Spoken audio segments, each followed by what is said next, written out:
morning. My name is Noah Richmond, and I'm an attorney at Verily Life Sciences, but I'm actually here this morning to talk just from my own perspective as the father of a child with epilepsy. And the first thing I just wanted to say is thank you to everyone who is here. I think having everybody in this room really gives me hope.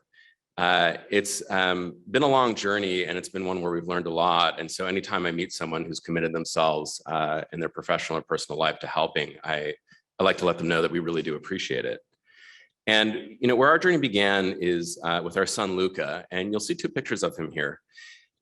One is when he's 15 months, and he is under evaluation in preparation for his first brain surgery, which was a craniotomy followed by resection.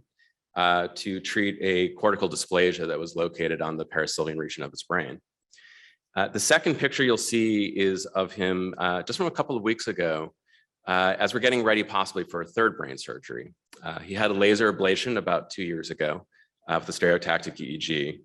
Unfortunately, in our case, let me give you the positive and the negatives. The positives are this is a child who had 20 to 40 seizures a day when he was born, who now has reasonably well-controlled epilepsy.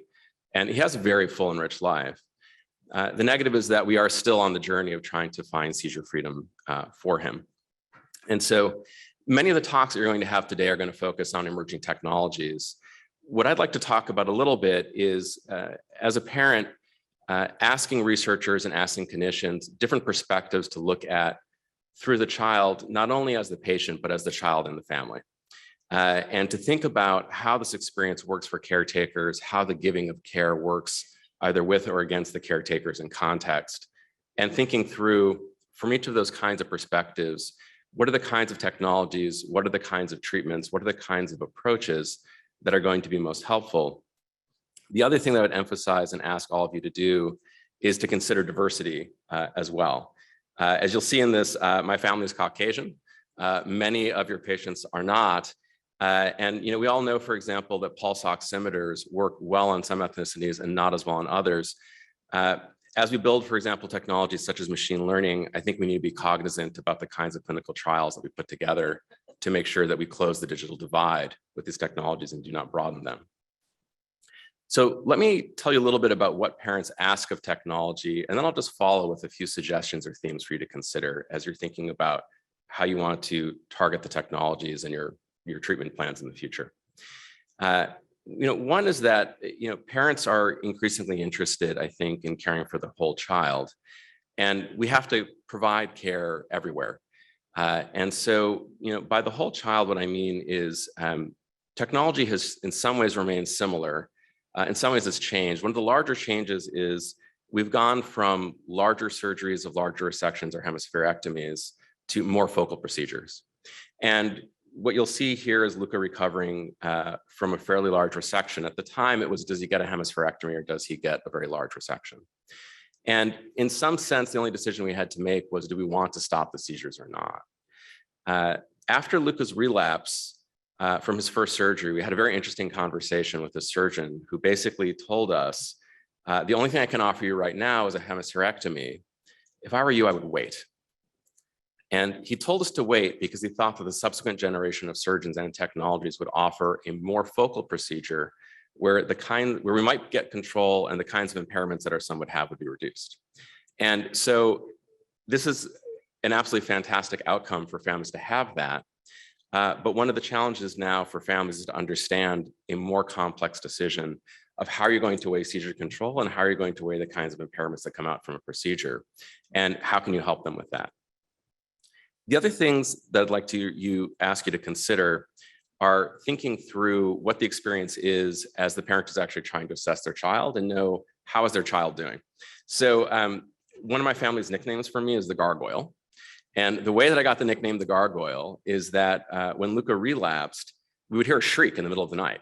And you'd go running into his room and he'd be fast asleep like any of my other children, just completely quiet. And so we didn't know what was going on.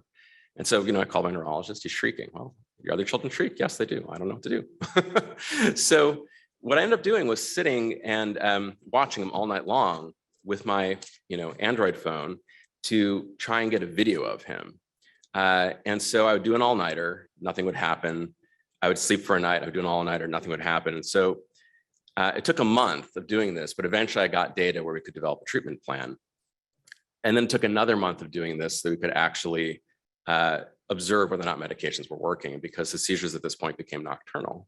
And that's hard on the family, right? We eventually installed a camera in the room, and that allows us to review his video the next day. And so it was a very simple change in the approach, which meant that mom and dad could sleep through the night and the siblings too.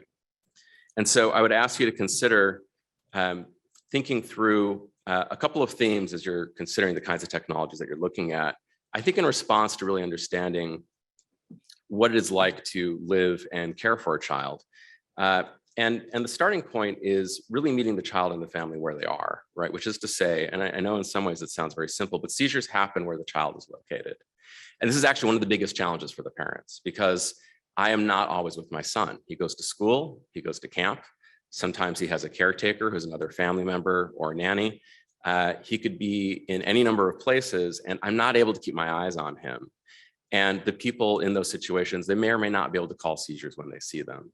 So technologies that allow us to follow our children or to really know how they're doing are fundamental to the well-being of the child and the family.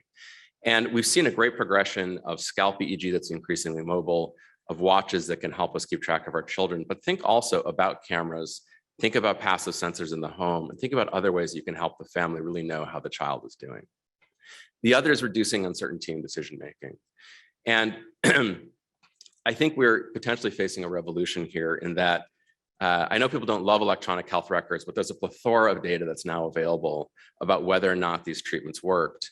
And trying to understand if we can go into EHR records to improve medication selection is going to be a gigantic advantage. Similar technologies to help parents decide and really understand the choices they're making in surgeries are going to be incredibly helpful. One thing also as well is going to be the issue of prediction. So what my kids want to do when they're living in their day-to-day lives is go to the pool, or they want to go and they ride a horse or a pony, or they want to take a vacation. And knowing, are we likely to have a seizure that day, can be critical in deciding whether I want to take my children to the pool or whether I want to take them to the park, right? Similarly, there are nonprofits that will put a child such as mine on a horse and have a number of people around them. If you could broaden that to reach more children and open more opportunities, that's also a huge opportunity. And then also just think about the whole person. Many of us are focused on the technologies of getting seizures under control or the technologies of monitoring. One of the biggest improvements that's helped my child is machine learning applied to language, and here's why. He has a DVD player, and one of his hands is impaired quite significantly, the other a little bit. We would buy him his favorite music CD, he would put it in, he'd listen. Kids, as you know, they like to listen to the same DVD over and over and over and over. It's maddening, right? But they also get scratched. And so that means that a few days later, the thing doesn't work. And you're running as the parent, you're trying to scrub the thing, right?